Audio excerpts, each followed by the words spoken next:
Welcome to the Oasis. My name's Mike, and today we're going to be talking about Pimax. And we're going to be talking about the current shipping situation with backers, and then talk about the products and accessories they recently showed off at CES in Las Vegas.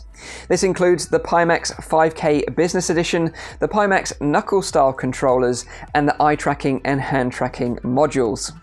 So I actually backed the Pimax on Kickstarter myself, and I'm number 4,416 out of 5,946 backers.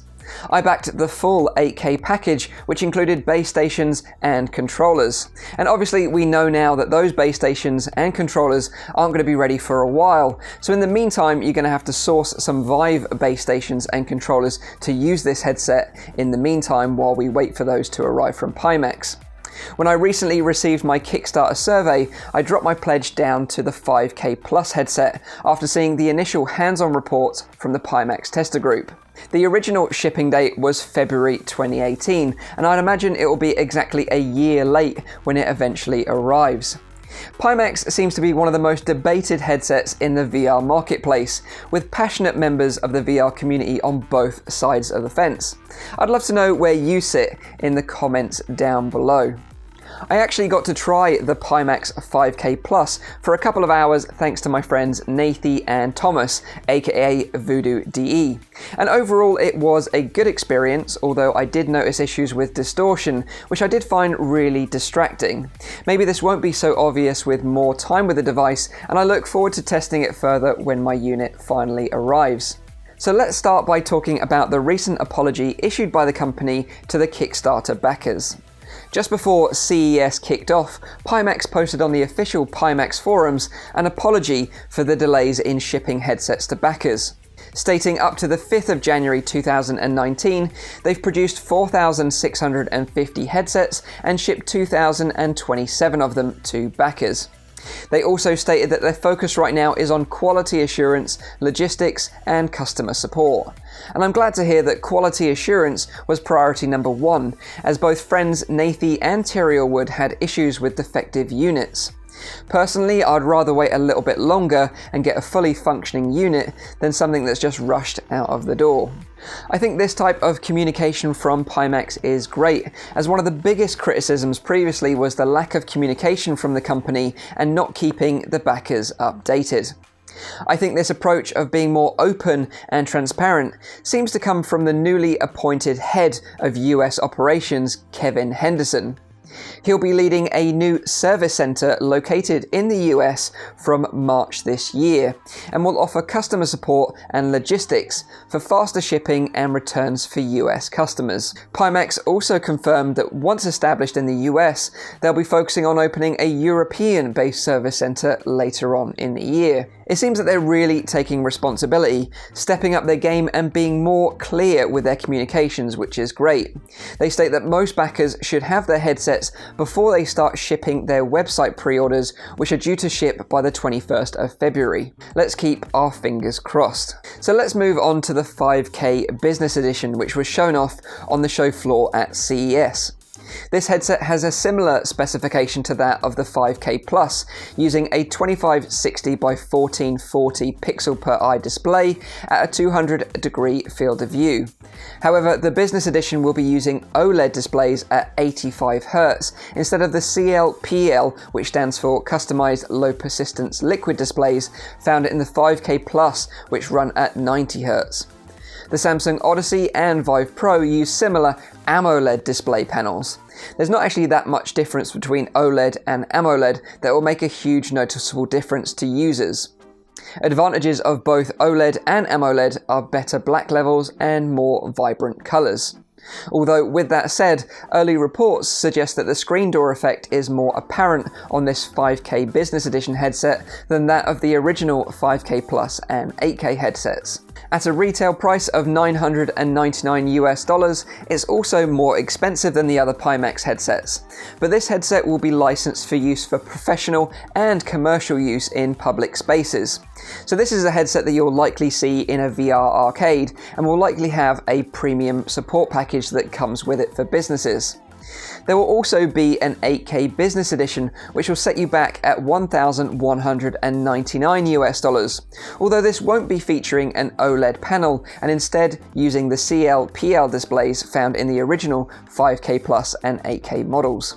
Next up is the new Pimax Knuckles style controllers, and although they had them on the show floor at CES, they weren't giving any demos with them, as I don't think they're quite ready to be shown off yet.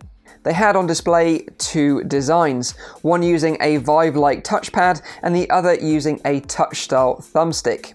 On the website, it also states that you can buy a mix of the two and have one of each, a touchpad and a thumbstick. What makes these controllers stand out is the Knuckles style design. The Knuckles controllers are currently being developed by Valve and feature similar technology. Both Pimax and Valve Knuckles feature capacitive sensors which can tell whether you're gripping the controller. They also have capacitive sensors in the buttons, touchpad and thumbsticks, just like the Oculus Touch. So you can rest your fingers on the buttons without actually pushing them and the movement will be registered. The controllers feature a blue LED strip at the front, which kind of looks like the front of the Pimax headset. And I hope there's an option when they release to turn this off, as I don't want to waste any battery on just a little blue light. But whilst on the subject of batteries, Pimax have also opted for rechargeable internal batteries using a USB-C connector on the bottom for charging. The controllers themselves secure to your hands by gripping the handle and then pulling a drawstring on the bottom with a toggle on it, which then clamps a material strip across the back of your hand. This means that you can completely let go of the grip while still having the controllers attached to your hands. And this could make interactions like picking items up and throwing them in VR feel much more natural and immersive. In terms of the design, I think I would have preferred them being a bit more compact. If you compare it to the Valve Knuckles, they look much more streamlined. I'm just a bit concerned about the frame bumping into things such as the headset, my legs and each other. Pimax stated that a limited number of backers will be getting them first around April time, and then they'll continue to roll them out over 2019. It is worth noting though that you will need SteamVR 2.0 base stations or the base stations from Pimax themselves to use these controllers, as they won't work with the original Vive base stations. During CES, Pimax also showed off the eye tracking module for the first time. This module was developed in partnership with eye tracking company 7inVensun. Eye tracking was a free bonus for backers that helped the Kickstarter campaign reach its stretch goal of over $3 million US. Pimax was showing the eye tracking modules working on the show floor with a short gaze-based whack-a-mole style demo. Pimax stated that they wanted to focus on improving the eye tracking experience for backers before shipping them out, with plans to include foveated rendering and gaze-based UI navigation in the future. The module simply clips over the lenses and then connects to the top of the headset using USB-C. And I really like this modular design.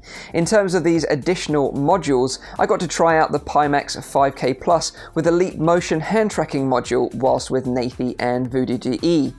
And it was a really great experience. The module simply clicked to the bottom of the Pimax headset and attached using USB-C on the bottom.